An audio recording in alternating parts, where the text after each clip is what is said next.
නොවැම්බර් 9 දිනයක් ඔබට. එක එළවලුවකින් කියන්නේ බණ්ඩක්කා කියන මේ වැඩි ගණන් ගන්නේ නැති ලාභ එළවලුවෙන් මාසිකින් ලෙඩ 5ක් සනීප කරගන්න පුළුවන් කියන ප්‍රකාශය සමහරෙකුට අතිශයෝක්තියක් වශයෙන් පේන්න පුළුවන්. අහගෙන ඉන්න. අතිශයෝක්තියක්ද සැබෑ ශක්තියක්ද කියන එක සාක්ෂි සහිතව ඔප්පු කරන්න.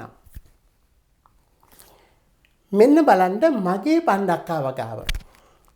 මේ පින්තූර වලින් පෙන්වන්නේ මම ගිය අවුරුද්දේ බණ්ඩක්කා වවපු හැටි. මේ ඔක්කොම පෝච්චි වල වල තියෙන්නේ. ඒ කියන්නේ ඔබටත් පුළුවන් සුළු ස්පේස් එකක් හදාගන්න. අවුරුදු කිහිපයකට ඉස්සෙල්ලා මම අඩි 16ක් උස බණ්ඩක්ක ගහක් හැදුවා පොළවේ. ගොඩක් උස ඉනිමකක් තියලා තමයි කරල් කැඩුවේ. කරල් 300ක් විතර කැඩුවා. මම බණ්ඩක්ක වගාවට මෙච්චර අවධානයක් යොමු කරන්නේ බණ්ඩක්කවල වටිනාකම තේරුම් අරගෙන ඉන්න නිසා. නිතරම බණ්ඩක්ක දානට ගන්න නිසා. මගේ නිරෝගී වීමට ප්‍රධාන හේතුවක් නිසා බණ්ඩක්ක කෑමට ගැනීම. මට ලෙඩ පහක් හැදෙන්නේ නැහැ නිතර බණ්ඩක්ක දානට ගන්න නිසා. ඔබටත් හැදෙන්නේ නැහැ. හැදිලා තියෙනවා නම් සනීප වීමට හේතු වෙනවා. හැබැයි පෙන්ලා දෙන ක්‍රමය අනුගමනය කරන්න ඕන. නැත්නම් ප්‍රතිඵල ඒ විදිහට ලබා ගන්නට බෑ තමන් ඕන විදිහට කෑවා කියලා. අපි අනුපිළිවෙලින් යමු. ඉස්සෙල්ලා බලමු මොකද්ද මේ බණ්ඩක්කවල විතරක් තියෙන විශේෂත්වය කියලා. මේ තරම් ලෙඩ සනීප කරන්නට. ඊළඟට සාකච්ඡා කරමු සනීප වෙන ලෙඩ මොනවද කියලා. අන්තිමට සාකච්ඡා කරමු බණ්ඩක්ක කෑමට ගන්න නියම පිළිවෙල.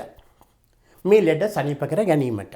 අද විද්‍යාත්මක ලෝකයේ බණ්ඩක්කවලට කියන්නේ a nutritional superstar කියලා. ඒ කියන්නේ පෝෂ්‍ය ගුණයේ සුපිරි තරුවක්. ඒ මොකද එහෙම කියන්නේ? හුඟක් එළවලු පළතුරු වල නැති සුපිරි පෝෂ්‍ය පදාර්ථ බණ්ඩක්කවල තියෙනවා. ඒ අනුව පළතුරු එළවලු අතරින් ඕක්‍රා වලට ඒ කියන්නේ බණ්ඩක්ක වලට ලැබෙන ග්‍රේඩ් එක A+ ලොකුම ඉහළම ග්‍රේඩ් එක. මෙන්න බණ්ඩක්කවල තියෙන සුපිරි පෝෂ්‍ය ගුණය. පොලිෆෙනෝල්ස්. මේවායින් තමයි මේ හන්දිපත් ඉදීමේ මෙහෙම අඩු කරන්නේ.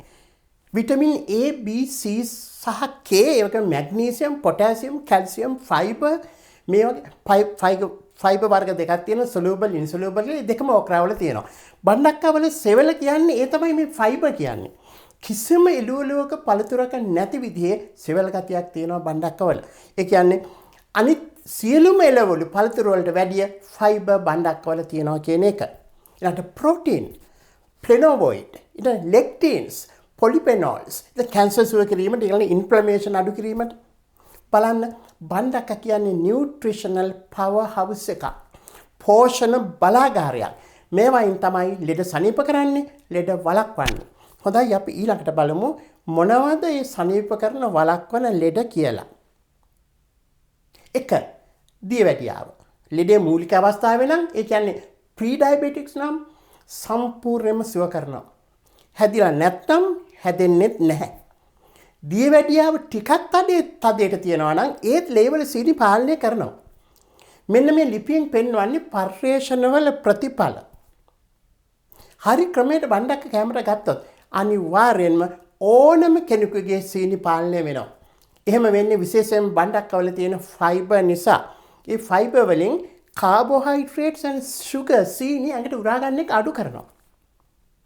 2. කොලෙස්ටරෝල් වැඩි වීම සහ හෘදයාබාධ. බණ්ඩක්කවලට පුළුවනි කොලෙස්ටරෝල් අඩු කරන්න. බ්ලඩ් ප්‍රෙෂර් පාලනය කරන්න. එන්න අඩු කරන්න. ස්ට්‍රෝක් වළක්වන්න. මේ ලිපියෙන් පෙන්වලා දෙන්නේ හෘදයාබාධ වැළැක්වීමට බණ්ඩක්කා කොච්චරනම් හොඳද කියන එක. මේ හාස්කම වෙන්නේ බණ්ඩක්කවල තියෙන සොලියබල් සහ ඉන්සොලියබල් ෆයිබර් නිසා. මේවට පුළුවන් කෑම වල තියෙන ගොඩාක් කොලෙස්ටරෝල් බයින්ඩ් කරගන්න. ඒ කියන්නේ ඒවා ඇඟට ඇදගන්නේ නැතුව රඳවා ගන්න බණ්ඩක්කවල ඒ සෙවල වලට ඉංග්‍රීසියෙන් ඒ සෙවල වලට පුළුවන්. ඒකට ඉංග්‍රීසියෙන් කියනවා මියුසිලේජ් කියලා. මෙතන තමයි රහස තියෙන්නේ. කෑම වල කොලෙස්ටරෝල් මේ සෙවල වල ඇලෙනවා. ඇඟට ඇදගන්නේ නැතුව ඇඟෙන් පිට කරනවා. ඒ අනුව ලේ වල කොලෙස්ටරෝල් අඩු වෙනවා, බ්ලඩ් ප්‍රෙෂර් අඩු වෙනවා.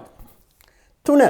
උදරාබාධ සහ බඩවැල් වල ලෙඩවීම. උදරාබාධ කිව්වහම ගොඩායිනේ. ප්‍රධාන වශයෙන් ගැස්ට්‍රයිටිස්, බඩ පිපීම වැනි රෝග, කැම දිරවන්නේ නැති එක, බණ්ඩක්කවල සෙවල හරියට බඩේ තුවාල වල ඇතුලෙන් ගාන බෙහෙතක් වාගේ. H. pylori කියන්නේ එවැනි තුවාල කරන බැක්ටීරියා ඉවත් කරනවා ෆයිබර් වලින්. ඊළඟට වඩාත් වැදගත් වෙන්නේ මේ ෆයිබර් නිසා බඩවැල් වල හොඳ බැක්ටීරියා ප්‍රෝබයොටික්ස් වර්ධනය වෙනවා. අපි ගොඩක් කීප වතාවක් සාකච්ඡා කරලා තියෙනවානේ මේ ප්‍රෝබයොටික් වල වටිනාකම. ඉතින් බණ්ඩක්ක වලට පුළුවනි බඩවැල් වල හොඳ බැක්ටීරියා වැඩි කරන්න. ඒ අනුව බඩවැල් සුවපත් වෙනවා. 4. පිළිකා. බණ්ඩක්ක වල තියෙනවා ස්වභාවික රසායනික වර්ග කීපයක්ම ඔය ෆ්ලේවොනොයිඩ්ස් ඊළඟට ලෙක්ටින්ස් පොලිෆෙනෝල්ස් වැනි ඒවට පුළුවනි පිළිකා සෛල විනාශ කරන්න. මේ ෆීල්ඩ් එකේ පර්යේෂණ ගොඩාක් කිරලා තියෙනවා. ඒ පර්යේෂණ වලින් ඔප් වෙලා තියෙනවා ඕක්‍රා වල ඇන්ටයි කැන්සර් පොටෙන්ෂල් එක පිළිකා සෛල විනාශ කිරීමේ ශක්තිය. 5. හන්දිපත් වේදනා. බණ්ඩක්ක වල පුළුවන් හන්දිපත් වේදනා අඩු කරන්න. හන්දිපත් වල ඉදිමීම ඒ කියන්නේ ජොයින්ට් ඉන්ෆ්ලමේෂන් කියන්නේ බණ්ඩක්ක වලට පුළුවන් ඒක අඩු කරන්න. බණ්ඩක්ක වල තියෙන පොලිෆෙනෝල් සහ විටමින් C විශේෂයෙන්ම ආධාරක වෙනවා මේ සඳහා. හොඳයි දැන් අපි ඉගෙන ගනිමු මේ ප්‍රතිඵල ලබා ගැනීමට නම් කොහොමද අපි බණ්ඩක්ක ආහාරයට ගන්න ඕනේ කියලා. වැදගත්ම අනුමාත්‍රාව තමයි මේක බණ්ඩක්ක ඕනම වෙලාවක ඕනම ක්‍රමයක කන්න පුළුවනි. ලපටි ඒවා අමුයෙන් උයලා තෙල් දාලා බැදලා වෙනත් කෑම සහිතව රහිතව මෙන්න මේ ක්‍රම වලට ඕන එකකට ගන්න පුළුවනි. හැබැයි නියම ප්‍රතිඵලය ලබන්න නම් මෙන්න මේ කියන විදිහට කෑම ගන්න ඕන. 1. සෑම බර ආහාර වේලක් සමගම බණ්ඩක්ක ග්‍රෑම් 100ක්වත් ආහාරයට ගත යුතුයි. ඒ කියන්නේ අනික් ආහාර සමග බණ්ඩක්ක ආමාශයේදී මිශ්‍ර විය යුතුයි. දවසකට බර ආහාර වේල දෙකක් ගන්නවා නම් 100 බැගින් ග්‍රෑම් 200ක්වත් ගන්න ඕන. 2. ගැඹුරු තෙලේ බැදීම හැර වෙනත් ඕනම ක්‍රමයකට බණ්ඩක්ක කෑමට සකසා ගන්න පුළුවන්.